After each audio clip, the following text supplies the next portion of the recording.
છેલ્લા લેક્ચરની અંદર આપણે જોયું કે કેવી રીતે રેસ્ટ્રિક્શન એન્ડોન્યુક્લિયસ ઉત્સેચકોની મદદથી ડીએનએ ને કોઈ ચોક્કસ જગ્યાએથી કાપી શકાય છે. આ માટે રેસ્ટ્રિક્શન એન્ડોન્યુક્લિયસ ઉત્સેચકો જે હોય છે એને જૈવિક કાતર એટલે કે બાયોલોજિકલ સિઝર્સ તરીકે ઓળખવામાં આવે છે. અહીં આપણે થોડીક એની નોંધ કરીએ કે રેસ્ટ્રિક્શન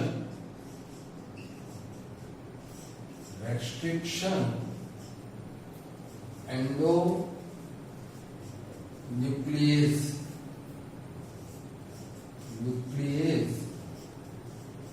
ઉત્સેચકો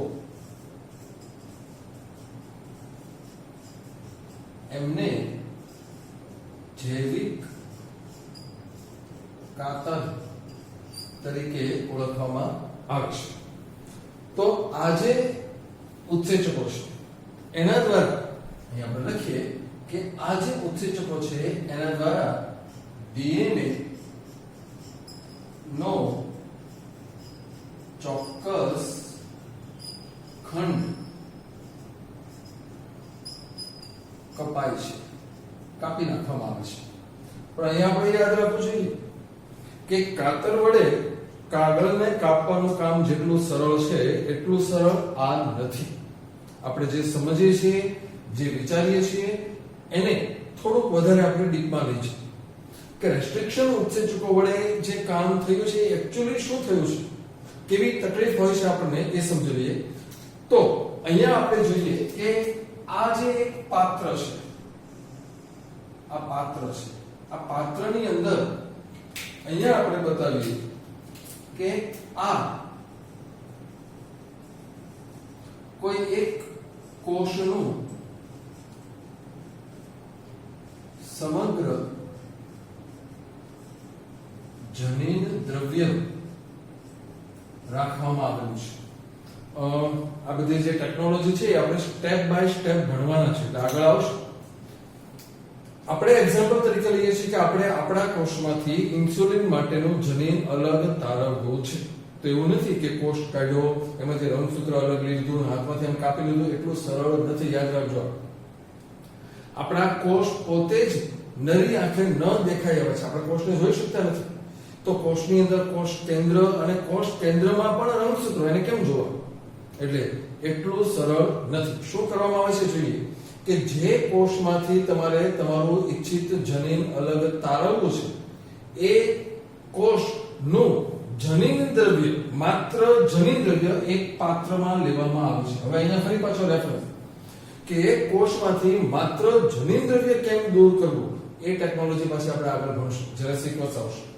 અત્યારે આપણે ધારી લઈએ છીએ કે આ પાત્રની અંદર એક કોષનું જનીન દ્રવ્ય છે. ફોર એક્ઝામ્પલ આપણા કોષમાંથી આપણે ઇન્સ્યુલિન માટેનું જનીન દ્રવ્ય તારવું છે, ઇન્સ્યુલિન માટેનું જનીન તારવવું છે. તો આ પાત્રમાં આપણા 46 અથવા તો જે કઈ રંગસૂત્રો છે બધા એમાં ભરેલા છે. દેખાશે નહીં પણ એ અલગ તારેલા છે. આપણે એમના અંદાજિત રીતે આગળ વધવાનું છે. હવે આ પાત્રની અંદર અહીંયા આપણે બતાવીએ, આ પાત્રમાં અહીંયા યોગ્ય રેસ્ટ્રિક્શન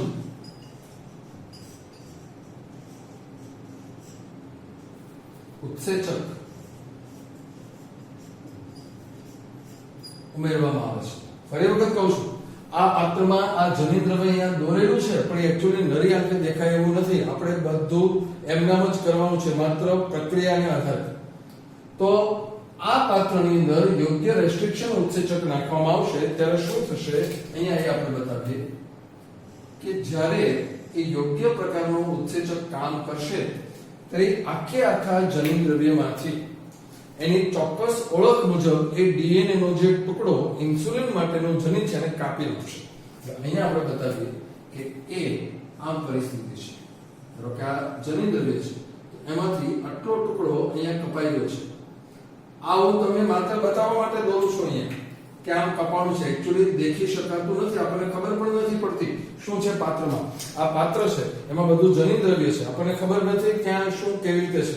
ઉત્સેચક અંદર નાખ્યો, ઉત્સેચકે પોતાનું કામ કરી નાખ્યું છે, એને ડીએનએ નો ટુકડો કાપી નાખ્યો છે પણ આપણને ખબર નથી કે ટુકડો ક્યાં છે.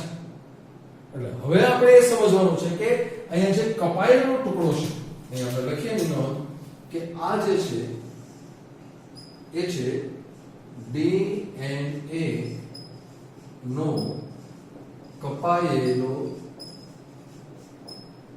ખંડ કે જે આપણું ઇચ્છિત જનીન છે. એ ટુકડો ત્યાં છે પણ આપણને ખબર નથી. તો હવે આ ટુકડોને કેમ અહીંથી અલગ કરવો એ આપણો આજનો ટોપિક છે, ડીએનએ ના ખંડોનું પૃથ્થકરણ અને અલગીકરણ, કે કેમ એ ટુકડો અહીંથી અલગ કરવો. તો એના માટે આપણે સમજી લઈએ કે હવે આ જે ટુકડો છે એની ઉપર પ્રક્રિયા કરવામાં આવે છે જેલ ઇલેક્ટ્રોફોરેસિસ. જેલ ઇલેક્ટ્રોફોરેસિસ આ પ્રક્રિયા છે. માત્ર ડીએનએ માટે વપરાયું નથી, એનો ઉપયોગ ખૂબ બધો છે. આ જેલ ઇલેક્ટ્રોફોરેસિસ એના વિશે આપણે થોડું સમજી લઈએ કે આ એવી પદ્ધતિ છે કે જેમાં વીજભાર ને આધારે પદાર્થો ને અલગ કરવાની પદ્ધતિ છે. વિદ્યુત ભારને, જેનું નામ છે ઇલેક્ટ્રોફોરેસિસ, વિદ્યુત ભારને આધારે. તો વિદ્યુત ભારને આધારે આવું અલગીકરણ કેમ થાય એ આપણે સમજી લઈએ કે આજે આખું પાત્ર છે એમાં તમે રેસ્ટ્રિક્શન ઉત્સેચકો દાખલ કર્યા છે, ઘણી જગ્યાએથી કાપ્યું છે. હવે આપણે એ જોવાનું છે કે જે ડીએનએ હોય છે, ડીએનએ એ ફોસ્ફેટને કારણે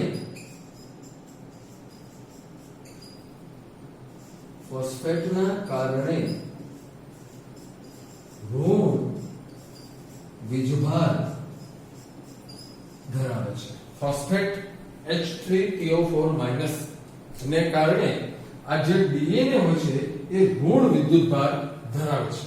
પરિણામ એવું આવે છે કે આવા જે ટુકડાઓ છે એને ધન ધ્રુવ, જેને આપણે એનોડ કહીએ છીએ, એનોડ તરફ આકર્ષાય છે. આ વાત તમે સારી રીતે જાણો છો કે જે ટુકડાઓ અથવા તો જે પદાર્થો ઋણ વિદ્યુતભાર ધરાવતા હોય એ કોઈ એક માધ્યમની અંદર રાખવામાં આવે અને બે અલગ અલગ ધ્રુવ, એનોડ અને કેથોડ, એવું તમે જાણો છો. તો એનોડ જે છે પોતે ધન વિદ્યુતભાર ધરાવે છે. તો એને કારણે ત્યાં એનાયન્સ ખેંચાય છે. યાદ રાખજો, એનાયન્સ ને ખેંચે છે એટલા માટે એનું નામ એનોડ છે, પણ એ પોતે ધન વિદ્યુતભાર ધરાવતો હોય છે. તો જે પાત્ર છે એમાં પાત્રની અંદર જ્યારે જુદા જુદા પદાર્થો રાખવામાં આવે ત્યારે શું થશે તો કે જે ટુકડાઓ અથવા તો જે પદાર્થો ધન વિદ્યુતભાર ધરાવતા હશે એ કેથોડ તરફ, અને જે ટુકડાઓ ઋણ વિદ્યુતભાર ધરાવતા હશે એ એનોડ તરફ ખેંચાય છે. આ જ સિદ્ધાંતનો ઉપયોગ ડીએનએ ના આ નાના અમથા ટુકડાને અલગ તારવવા માટે કરવામાં આવે છે. ઘણી બધી એની ટેકનોલોજી છે, પરંતુ અત્યારે હાલમાં જે સૌથી વધુ વપરાય છે એ છે એગારોસ જેલ ઇલેક્ટ્રોફોરેસિસ. ઓકે, આવું નામ કેમ પડ્યું એ સમજી લઈએ આપણે. એગારોસ જેલ ઇલેક્ટ્રોફોરેસિસ. તો એના માટે આપણે જોઈએ કે જે અગારોસ જે છે, અગારોસ એ દરિયાઈ નીંદણ, જેને આપણે સી બીડ્સ તરીકે ઓળખીએ છીએ, એમાંથી મેળવવામાં આવે છે અને એ એક પ્રકારનું કુદરતી પોલિમર છે. અગારોસ જે છે એનો ઉપયોગ થાય છે ઇલેક્ટ્રોફોરેસિસ દરમિયાન. એટલે શું કરવામાં આવે છે એ જોઈએ આપણે. એક મોટી પ્લેટ લેવામાં આવે છે. એ પ્લેટ આ રીતે હોય છે.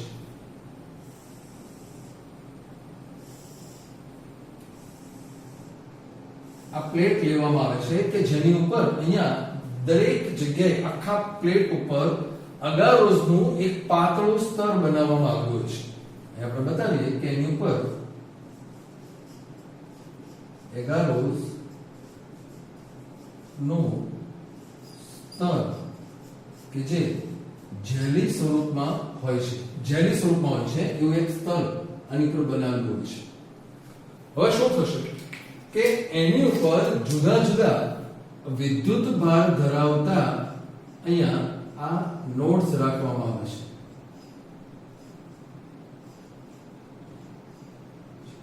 અહીંયા આપણે લખીએ નંબર 1, નંબર 2, નંબર 3 અને નંબર 4. આ જુદા જુદા વિદ્યુત ભાર ધરાવતા જે નોડ્સ આખી પટ્ટી હોય છે એની પર વિદ્યુત ભાર, ધન વિદ્યુત ભાર છે. અહીંયા યાદ રાખો, ધન વિદ્યુત ભાર રાખવામાં છે કારણ કે આપણે જેનું વર્ગીકરણ કરવાનું છે એક ટુકડો પોતે ઋણ વિદ્યુત ભાર છે.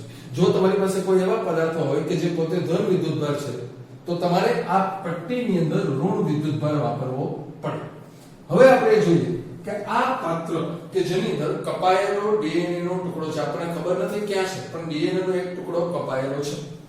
એ જે ટુકડો છે એ ટુકડાને આની ઉપર રાખવામાં આવે છે, આની ઉપર છાંટવામાં આવે છે અથવા મૂકવામાં આવે છે અને પછી અહીંયા વિદ્યુત ભાર શરૂ કરવામાં આવે છે. પરિણામ એવું આવે છે કે ધીરે ધીરે જો યાદ રાખજો, રેસ્ટ્રિક્શન એન્ડોન્યુક્લિયસ ઉત્સેચક જે છે એની સાઇટ, એની જે કટિંગ ઓળખ જગ્યા છે ઘણી જગ્યાએ હોઈ શકે છે પણ એક્ઝેક્ટલી આપણે એવો રેસ્ટ્રિક્શન ઉત્સેચક પસંદ કર્યો છે કે જે બંને જગ્યાએથી તમારું જનીન કાપી શકે.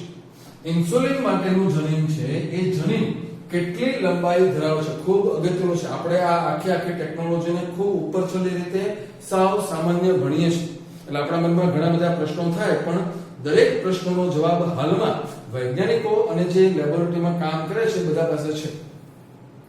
તો ડીએનએ નો જે ટુકડો છે એ ટુકડાની લંબાઈ કેટલી છે? ધારો કે ફોર એક્ઝામ્પલ આપણે ગણીએ કે એક ડીએનએ નું આ જે જનીન છે જે આપણે જુદું કરવું છે એમાં ધારો કે 200 નાઇટ્રોજન બેઝ જોડીઓ આવેલી છે, 200 નાઇટ્રોજન બેઝ જોડી. તો શું થશે? તો 200 નાઇટ્રોજન બેઝ જોડી હોય તો 200 આ બાજુ અને બીજી બાજુ સામે એટલે બે શૃંખલાઓ છે તો બંનેમાં 200 ન્યુક્લિયોટાઇડ હશે. ઓકે, બંનેમાં 200 ન્યુક્લિયોટાઇડ હોય તો ટોટલ 400 ન્યુક્લિયોટાઇડ થાય. તો 400 ન્યુક્લિયોટાઇડ હશે તો એ 400 ઉપર 400 ફોસ્ફેટ સમૂહો હશે અને આ 400 ફોસ્ફેટ સમૂહો કુલ કેટલો ઋણ વિદ્યુત ભાર કુલંબમાં ધરાવે એની ગણતરી વૈજ્ઞાનિકો કરે છે. ફરી વખત કહું છું કે એક ડીએનએ નો ટુકડો જેટલો લાંબો હોય એ એટલી નાઇટ્રોજન બેઝની જેટલી સંખ્યા હોય એ દરેકની ઉપર એક ઋણ વિદ્યુત ભારિત ફોસ્ફેટ સમૂહ છે. એક ફોસ્ફેટ સમૂહનો ઋણ વિદ્યુત ભાર કેટલો એ ગણીને એ કુલ ડીએનએ નો જે ઋણ વિદ્યુત ભાર છે કેટલો હશે એ ગણી શકે. પછી અહીંયા ધ્યાન આપવાનું છે કે જો આટલો ઋણ વિદ્યુત ભાર હોય તો એ કેટલા ધન વિદ્યુત ભાર તરફ આકર્ષિત થાય એની ગણતરી વૈજ્ઞાનિકો કરે છે. એટલે હવે આપણે અહીંયા બતાવીએ કે જ્યારે આની ઉપર એક ટુકડાને મૂકવામાં આવે છે તો જે ટુકડો મોટો હશે એ વધુ ધન વિદ્યુત ભાર તરફ આકર્ષાશે, જે ટુકડો નાનો હશે એ ઓછા ધન વિદ્યુત ભાર તરફ આકર્ષાય. એવી રીતે અહીંયા જુદા જુદા ટુકડાઓ ગોઠવાતા હોય છે. હજી એની અંદર પણ એક સિક્રેટ છે એ આપણે હમણાં થોડી વારમાં જોઈએ. તો ટુકડાઓ જે ડીએનએ ના થયા છે એ ટુકડાઓ અહીંયા અલગ અલગ રીતે આમ ગોઠવાતા જતા હોય છે.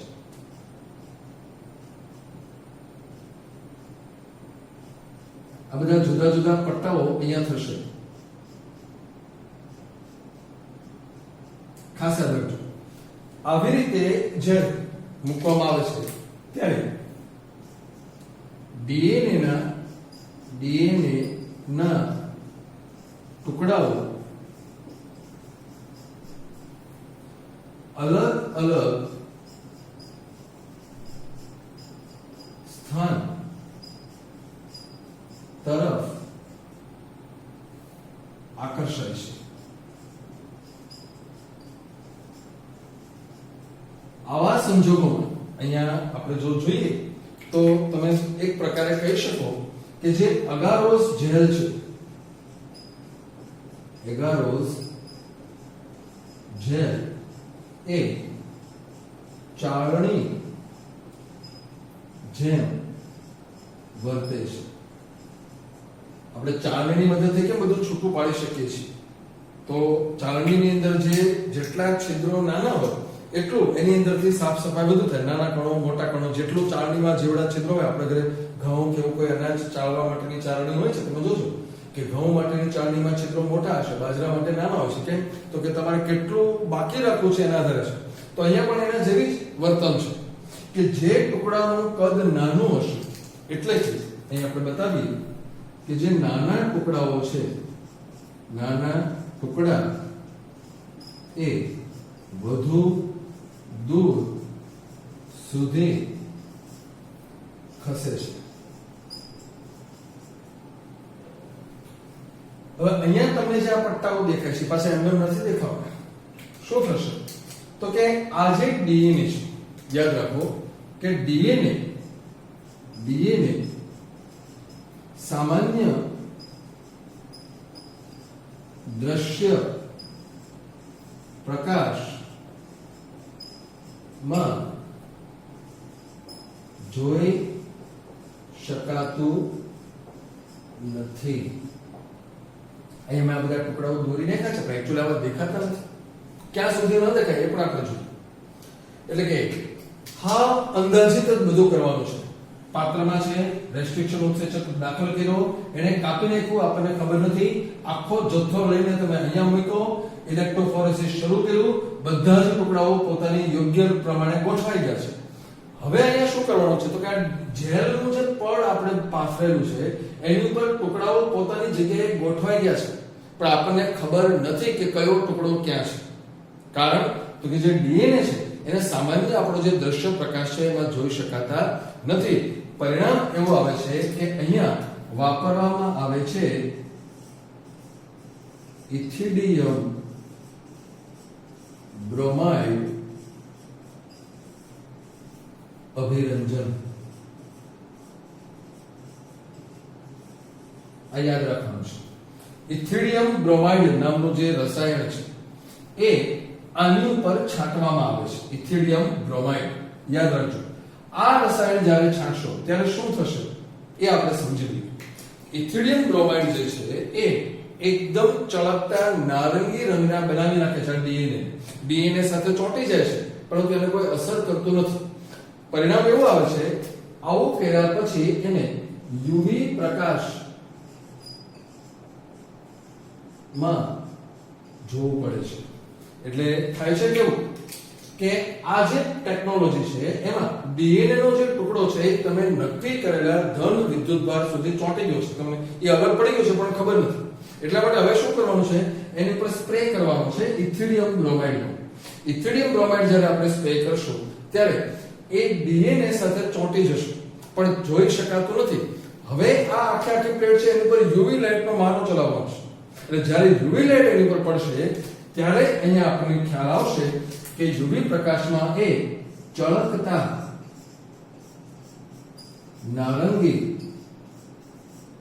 રંગનું દેખાય છે. એટલે અહીંયા એકચ્યુઅલી જે આકૃતિ દેખાડવામાં આવી છે એ આકૃતિ આ છે કે એની ઉપર ઇથિડિયમ બ્રોમાઇડ છાંટેલું છે અને એની ઉપર યુવી પ્રકાશ પાડવામાં આવ્યો ત્યારે તમને આવા પટ્ટા દેખાય છે. હવે શું કરવાનું છે? તો અહીંયા હવે આપણે ઈચ્છિત ડીએનએ ધરાવતો ભાગ કાપી લેવાય છે. આ વાત સમજાય કે તમે આખા પ્લેટ ઉપર તમે જુઓ કે અહીંયા જે પહેલો નંબર છે વધુ વિદ્યુતભાર ન કપાયેલા ટુકડાઓ છે. તો આ બાજુ જેમ જેમ આ બાજુ જાવ એમ વિદ્યુતભાર ઘટતો જાય છે. એટલે તમારા કપાયેલા ટુકડાઓ અહીંયા જોવા મળે છે. 2, 3 અને 4 માં આ બધા કપાયેલા છે, આ ન કપાયેલા ટુકડાઓ છે, લાંબા છે. વધુ વિદ્યુતભાર ધરાવે એટલે વધુ નજીક સુધી અહીંયા પહોંચેલા છે, પણ જે નાના હશે એ દૂર સુધી પહોંચેલા છે. આ જે પદ્ધતિ છે એને આપણે છાલન એવું નામ આપીએ છીએ. છાલન એટલે ઇલ્યુશન.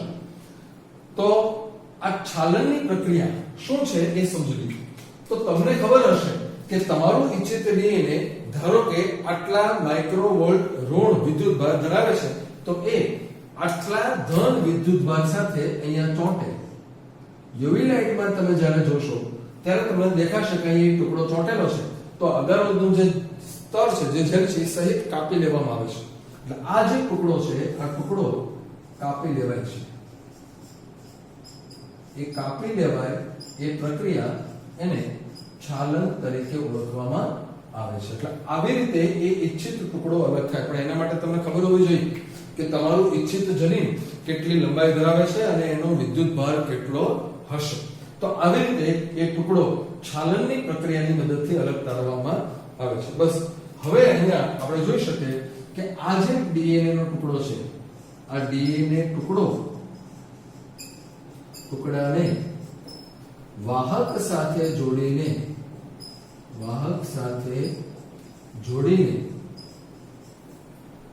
આ ડીએનએ એટલે કે રીકોમ્બિનન્ટ ડીએનએ બનાવાય છે. વાહક સાથે જોડવા આપણે વાહક વિશે આગળ ચર્ચા કરી છે, હજુ આગળ એની ચર્ચા આવશે.